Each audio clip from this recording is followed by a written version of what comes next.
Hello dear student, welcome again after long time. आज मैं बहुत दिनों के बाद ऑनलाइन हुआ हूँ, अपलोड कर रहा हूँ वीडियो।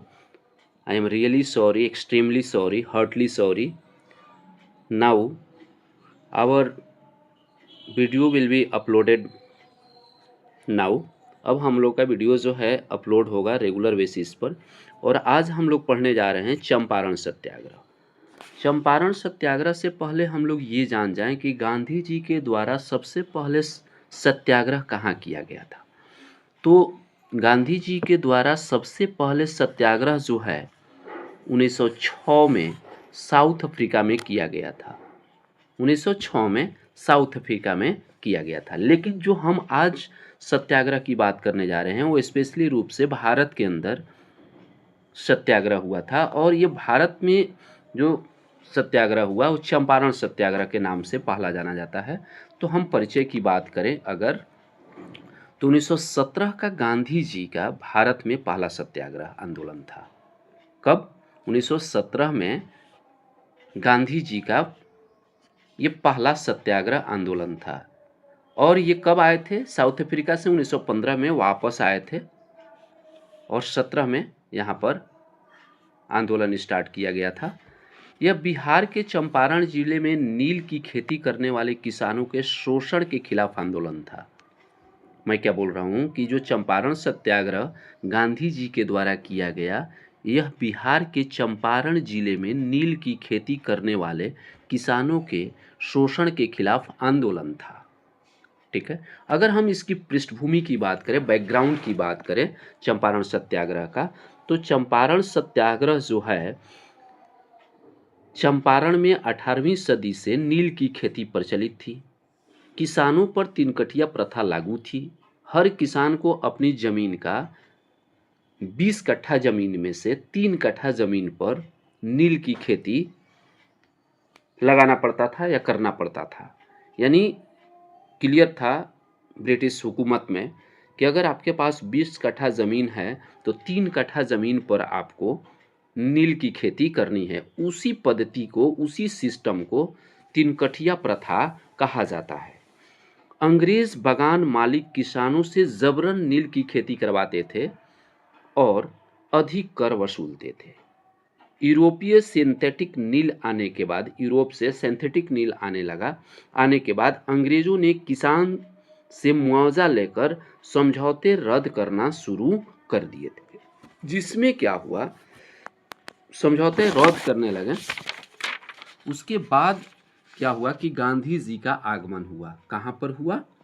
तो भारत के अंदर। जब भारत के अंदर हुआ तो सत्याग्रह के लिए पॉपुलर हो चुके थे गांधी जी। गांधी जी का बड़ी नेम फेम हो गया था भारत के अंदर। इसलिए बिहार के जो किसान थे वो चाह रहे थे कि गांधी जी यहाँ पर आएं। तो स्थानीय किसान नेता जो थे, किसान के नेता थे राजकुमार शुक्ल ने गांधी जी को, केवल राजकुमार शुक्ल ही नहीं थे, इसमें और सारे बिहार के कुछ नेता थे। ठीक, उन्होंने क्या किया, उन लोगों ने मिलकर गांधी जी को इनवाइट किया और उनको राजी किया कि आप बिहार आइए और बिहार में आकर यहाँ के किसानों की हालात को समझिए और अंग्रेज़ों से बात को रखिए। तो गांधी जी जो हैं 10 अप्रैल 1917 को पहली बार पटना पहुँचे थे। और जब पहुँचे तो जांच समिति एवं परिणाम लाया गया। यहाँ पर हुआ क्या कि उपराज्यपाल ने चंपारण राज समिति बनाई जिसमें गांधी जी सदस्य थे। समिति का नाम रखा गया था चंपारण कृषि जांच समिति, चंपारण एग्रीगेशन कमेटी बनाया गया। और इसमें क्या किया गया कि समिति के सिफारिश किया गया, जो कमेटी बनाया गया उसमें क्या सिफारिश किया गया भाई, कि जो कमेटी के द्वारा बनाया गया उसमें कहा गया कि तीन कठिया प्रथा को क्या किया जाए, जल्द से जल्द समाप्त किया जाए। नील की खेती स्वैच्छिक होगी, यानी जिस किसान को लगेगा कि हमको नील की खेती करनी है, इच्छा पर होगा, किसी के जबरदस्ती करने की बात उसमें नहीं होगी। अवैध उपकर की वसूली बंद हो, यानी अवैध जो कर लगा है वो क्या हो जाए, बंद हो।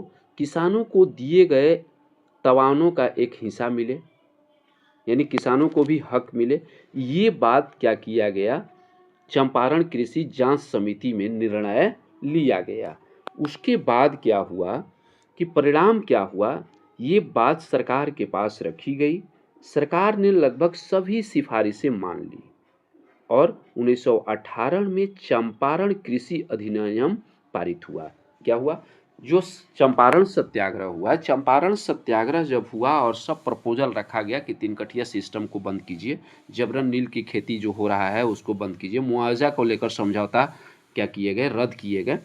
तो इस सब चीज़ पर बात हुई, कमेटी बनाया गया और ये सब बात ब्रिटिश के सामने रखी गई। ब्रिटिश क्या किया, सरकार जो है, सरकार ने सभी सिफारिशें मान ली और 1918 में एक चंपारण कृषि अधिनियम पारित हुआ। इसमें क्या हुआ कि ये भी जानना जरूरी है कि ये चंपारण कृषि अधिनियम क्या है भाई।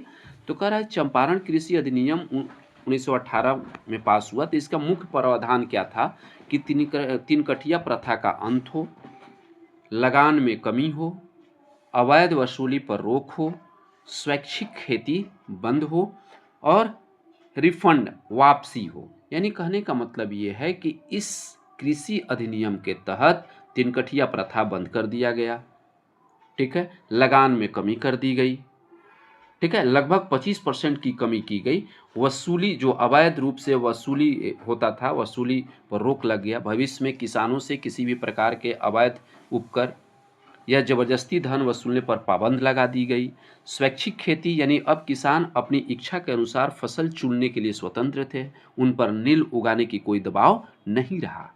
यानी वापसी, बागान मालिक किसानों से अवैध रूप से लिए गए पैसे एक हिस्सा वापस करने पर सहमत हो गए।